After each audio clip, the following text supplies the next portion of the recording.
और उत्तर प्रदेश में तो समाजवादी पार्टी ने तो नीचता की हद ही पार कर दी कि जिस प्रकार से निर्दोष राम भक्तों के ऊपर गोलियां चलाई, निर्मम हत्याकांड वहां के ऊपर देखा। शायद आज भी अयोध्या ने, मुझे लगता है कि देश भर के जेहन से वो निकला नहीं है जिन्होंने राम भक्तों को निर्मम हत्या कराने के बाद आज तक माफ़ी नहीं मांगी है।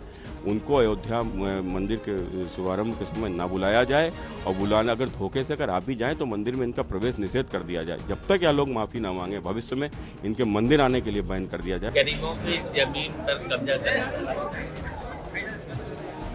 और लेखपालों को पीटने वाले अगर इस तरीके का ध्यान देंगे कि ईश्वर के स्थान पर न जाएं, तो ये तो कोई जनता बर्दाश्त नहीं कर सकती। अयोध्या में श्री राम के भव्य मंदिर की तैयारी जोरों शोरों से हो रही है। जहां एक तरफ भव्य मंदिर बनकर तैयार हो रहा है, तो वहीं दूसरी तरफ आस्था के साथ साथ राजनीति भी तेज हो गई है। दरअसल 22 जनवरी को प्रधानमंत्री नरेंद्र मोदी के हाथों मंदिर की प्राण प्रतिष्ठा का कार्यक्रम होना है। इसी बीच कन्नौज लोकसभा सीट से बीजेपी के सांसद सुभद्र पाठक ने कांग्रेस और समाजवादी पार्टी को घेरते हुए एक बड़ा बयान दिया है। सुब्रत पाठक ने कहा है कि समाजवादी पार्टी जब तक माफी न मांगे, इन्हें राम मंदिर में आने से बैन कर दिया जाए। इस मामले को लेकर सुब्रत पाठक ने राम मंदिर ट्रस्ट को पत्र भी लिखा है। सुब्रत पाठक ने राम मंदिर के उद्घाटन में शामिल होने की इच्छा रखने वाले राजनीतिक दलों पर जवाब देते हुए कांग्रेस और सपा दोनों पर ही निशाना साधा है। सुब्रत ने कहा कि कांग्रेस ने राम को काल्पनिक बताया था और साथ ही साथ सपा ने मामले पर नीचता की हदें पार कर दी थी। आप खुद सुनिए क्या बोले सुब्रत पाठक। आज हम देख रहे हैं कि देश में तमाम सारे राजनीतिक दल जो विपक्ष के हैं और राम मंदिर में जाने के लिए, बुलाए जाने के लिए लालायित हैं। तो क्या इनकी वहाँ राम मंदिर से आस्था है? इनकी ईश्वर में आस्था ही नहीं है, तो ये तो राजनीति के लिए केवल वहाँ पर जाना चाहते हैं।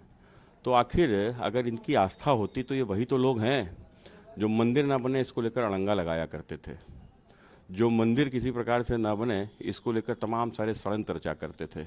1947 में जब देश आज़ाद हो गया था तो देश की आज़ादी के समय इस्लाम के नाम पर पाकिस्तान अलग हुआ, देश का विभाजन हुआ धर्म के नाम पर, और उसके बाद में आज़ादी के साथ ही सोमनाथ मंदिर का निर्माण हुआ। तो क्या उस तर्ज पर राम का मंदिर नहीं बन सकता था क्या? क्यों नहीं बनाया गया? क्यों उसको रोका गया? न्यायालय में मामला क्यों लंबित रखा गया? और फिर उसके बाद में जब आपसे देखा कि किस प्रकार की बातें भी की गई, मैंने भारतीय जनता पार्टी इस मुद्दे को पर बात करती थी तो कैसे चिढ़ाया जाता था, आम हिंदू समाज को किस प्रकार से चिढ़ाते थे कि मंदिर वहीं बनाएंगे, तारीख नहीं बताएंगे। तो इस प्रकार के यह लोग जिन्होंने सत्ता में रहते हुए कांग्रेस ने हलफनामा दाखिल कराया था केंद्र सरकार की ओर से सुप्रीम कोर्ट में कि राम जो है कोरी कल्पना, रामायण कोरा उपन्यास है और राम सेतु को तोड़ देना चाहिए। तो जब ये इनकी आस्था है क्या? अगर इनकी आस्था होती तो क्या इस प्रकार का हलफनामा दिया जाता? और साथ ही साथ जिस प्रकार के इनके नेता इस गठबंधन के क्या बोलते थे कि मंदिर की जगह पर अस्पताल बना दो, मंदिर से क्या किसी को रोटी मिल जाएगी? तो इस प्रकार की बात करने वाले लोग, और उत्तर प्रदेश में तो समाजवादी पार्टी ने तो नीचता की हद ही पार कर दी कि जिस प्रकार से निर्दोष राम भक्तों के ऊपर गोलियां चलाई, निर्मम हत्याकांड वहाँ के ऊपर देखा। शायद आज भी अयोध्या ने, मुझे लगता है कि देश भर के जेहन से वो निकला नहीं है कि किस प्रकार से वो निर्मम हत्याकांड अयोध्या में हुआ था। वो क्यों हुआ था? केवल वोट की राजनीति के कारण निर्दोष राम भक्तों के ऊपर गोलियां चलाई, और गोलियां नहीं चलाई, हमारी आस्था को कैसे अपमानित किया। मिले मुलायम कांसी राम, हवा में उड़ गए जय श्री राम। ये जय श्री राम को हवा में उड़ाते थे। ये किस प्रकार के ये लोग हैं जो अभी आपने देखा कि किस प्रकार से रामचरितमानस को भी ये जलवाते थे। और रामचरितमानस को जलवाते हैं, मैंने राम का अपमान करते हैं, राम को मानने वाले लोगों की आस्था का ये अपमान करते हैं, क्योंकि चंद वोट के लालच में। और आज ये लोग मंदिर भी जाना चाहते हैं, दर्शन करने जाना चाहते हैं। तो क्या बताइए इनकी कोई आस्था है? आज तक समाजवादी पार्टी ने उस हत्याकांड के लिए माफ़ी नहीं मांगी है, और माफ़ी मांगना तो छोड़ दो, बल्कि ये और कहा है गर्व के साथ में कि हाँ हमने चलवाई थी गोली, ज़रूरत पड़ती तो और गोली चलवाते। अब ये लोग मंदिर जाना चाहते हैं।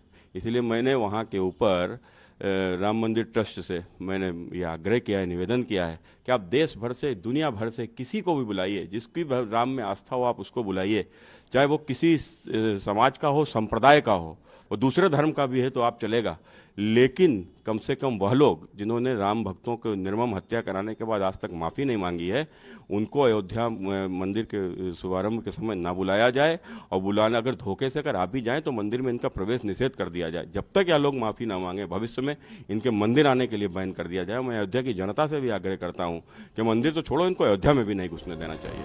हालांकि वहीं अब इस मामले पर सपा की तरफ से भी कड़ी प्रतिक्रिया सामने आई है। सपा के राष्ट्रीय महासचिव शिवपाल सिंह यादव ने भी सुब्रत पाठक के इस बयान पर पलटवार किया है।